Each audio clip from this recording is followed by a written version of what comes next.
channel Fakihah.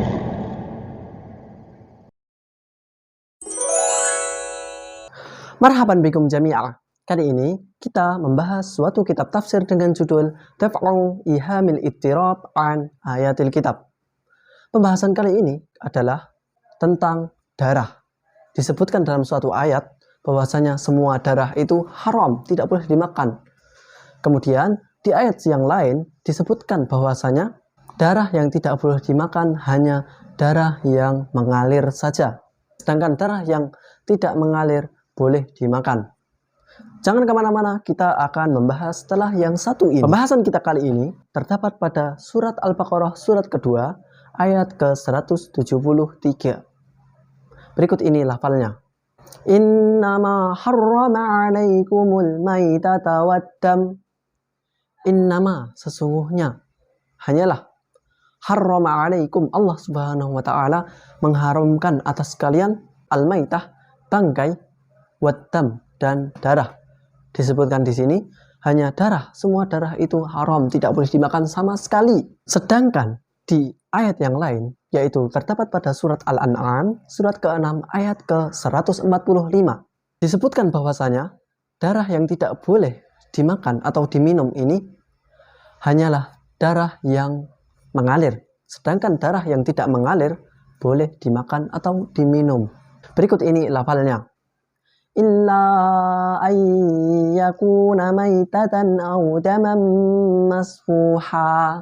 Illa, kecuali, ayyakuna, bahwasanya menjadi maitah, bangkai, aw daman masfuha, atau darah yang mengalir. Di sini tentang pengharaman untuk dimakan, yaitu bangkai dan darah yang mengalir. Kita masuk pada pemecahan masalah. Jawaban dari permasalahan kali ini adalah penyebutan darah dan penyebutan darah yang mengalir. Hal ini dikenal dengan istilah al-mutlaq wal muqayyad, yang terikat dan yang tidak terikat, yang umum. Pembahasan ini sangat-sangatlah umum. Terdapat pada ilmu usul fikih, ilmu nahwu, usul tafsir, ada tentang pembahasan al-mutlaq wal muqayyad. Kita membuat suatu permisalan. Contohnya, seorang guru berkata, semua murid diharap berkumpul di kantor sekarang juga. Lalu setelah berlalu 5 menit, guru itu berkata lagi, hanya anak-anak yang mereka terlambat masuk kelas. Yaitu, kalau dikumpulkan dari perkataan pertama dan perkataan setelah 5 menit, jadi semua murid yang terlambat hendaklah berkumpul di kantor. Nah, itulah penggabungan antara dua perkataan tadi. Jadi tidak saling bertentangan. Yang pertama, semua murid harap berkumpul di kantor. Setelah berlalu 5 menit, guru itu berkata lagi, murid-murid yang mereka itu terlambat masuk kelas.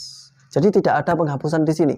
Kalaupun semua murid terlanjur berkumpul di kantor, maka itu telah terjadi kesalahpahaman. Demikian juga dengan ayat ini, pembahasan kali ini, bahwasanya semua darah tidak boleh diminum atau dimakan. Kemudian di ayat yang lain diberi keterangan tambahan. Hai, ini loh, darah yang tidak boleh dimakan atau diminum itu darah yang mengalir saja. Yang tidak mengalir boleh dimakan atau diminum. Dari pemahaman ini. Tapi kecuali kalau ada perbedaan penafsiran, pendapat ulama memang berbeda dalam hal penafsiran. Tetapi pada kitab yang kita bahas kali ini menafsirkan demikian. Contoh darah yang boleh dimakan atau diminum adalah limpa dan hati. Hati boleh dimakan halal dan limpa boleh karena tidak mengalir. Demikian juga darah yang ada di sekitar daging. Biasanya jika kita mengambil daging, itu ada sisa-sisa darah sedikit di daging tersebut. Ataupun setelah dimasak, ternyata kita membuka daging tersebut, ada darahnya. Maka yang demikian itu, yang sedikit demikian, boleh masuk pada mulut-mulut kita. Itu yang dimaksud dari tidak mengalir di sini. Bukan berarti kita boleh minum darah-darah, misalnya kita sediakan gelas lalu kita minum. Itu kebanyakan yang terjadi karena darah-darah yang mengalir yang diambil dari hal tersebut.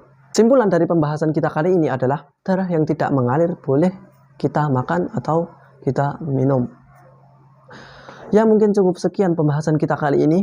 Mungkin ada sebagian ulama yang berbeda dalam hal pengambilan pendapat di sini. Tetapi kitab yang kita bahas menyebutkan demikian. Jadi saya hanya menerangkan saja. Semoga kita sama-sama menjadi hamba Allah yang soleh.